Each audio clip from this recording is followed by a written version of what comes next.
Pertempuran Medan Area adalah sebuah peristiwa perlawanan rakyat terhadap pasukan sekutu yang terjadi di kawasan Medan, Sumatera Utara.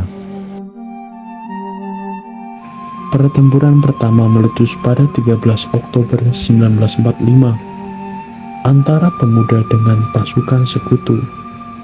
Para pemuda menyerang gedung pemerintahan yang dikuasai sekutu.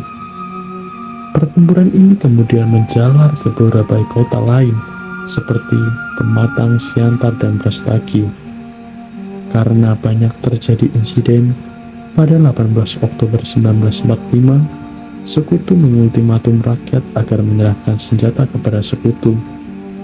Pada 1 Desember 1945, tentara sekutu memasang papan bertuliskan Fixed Boundaries Medan Areas di pinggir medan untuk menunjukkan daerah kekuasaan mereka. Sejak saat itu, istilah Medan Area menjadi terkenal. Tentara sekutu beserta Nika mengusir segala bentuk unsur berbau Republik Indonesia di kota Medan. Para pemuda pun melakukan perlawanan terhadap sekutu dan Nika. Akibatnya Medan menjadi tidak aman. Selanjutnya pada 10 Desember 1945, sekutu melancarkan operasi militer besar-besaran terhadap para pejuang Indonesia dengan menginstalkan pesawat tempurnya. Para pejuang membalas serangan tersebut sehingga mengakibatkan bentrokan di seluruh kota. Insiden pertempuran Medan Area yang terjadi sejak 13 Oktober 1945 hingga April 1946 ini telah memakan banyak korban jiwa.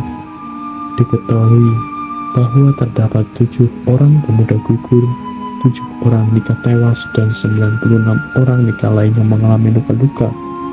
Selain itu, beberapa daerah kota Medan pun juga hancur karena menjadi area pertempuran antara pihak Indonesia dengan sekutu dan Nika.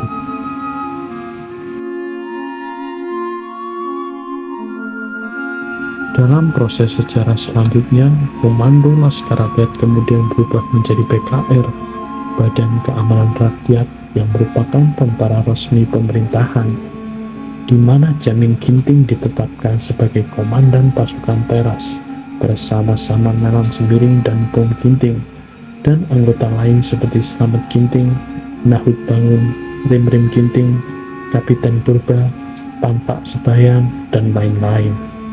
Pada umumnya, yang menjadi anggota BKR ini adalah para bekas anggota Gugun atau Heiho dan barisan-barisan bentukan Jepang.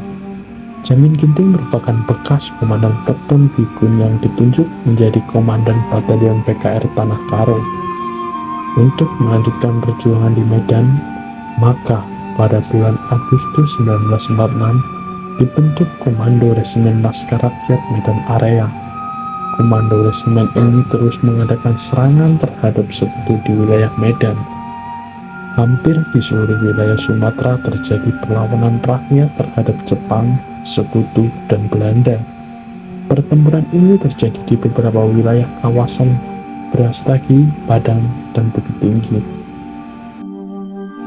Pertempuran Medan Area berakhir pada tanggal 28 Februari 1946 ketika pasukan sekutu menandatangani perjanjian gencatan senjata dengan pihak Indonesia. Perjanjian ini disebut sebagai Perjanjian Linggarjati. Perjanjian ini mengakui kedaulatan Republik Indonesia atas Jawa, Sumatera, dan Madura.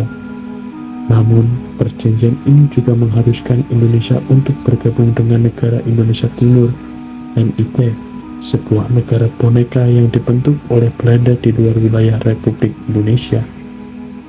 Perjanjian Linggarjati pun tidak memuaskan kedua belah pihak bagi Indonesia. Perjanjian ini dianggap sebagai pengkhianatan terhadap cita-cita kemerdekaan yang seutuhnya.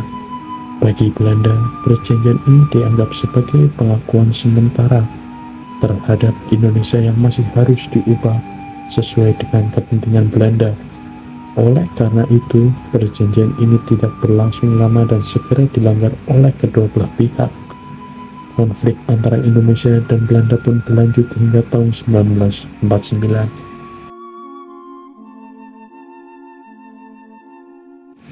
Pertempuran Medan Area adalah salah satu peristiwa sejarah yang penting dan berdampak di wilayah Medan dan sekitarnya.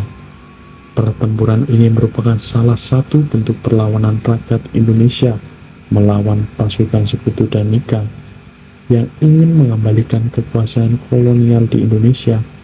Pertempuran ini berlangsung sengit dan menelan banyak korban jiwa di kedua belah pihak. Pertempuran ini berakhir dengan perjanjian gencatan senjata antara Indonesia dan sekutu yang mengakui kedaulatan Indonesia secara de facto. Pertempuran ini memiliki dampak yang besar bagi sejarah Indonesia maupun Sumatera Utara, baik dari segi kerugian maupun warisan.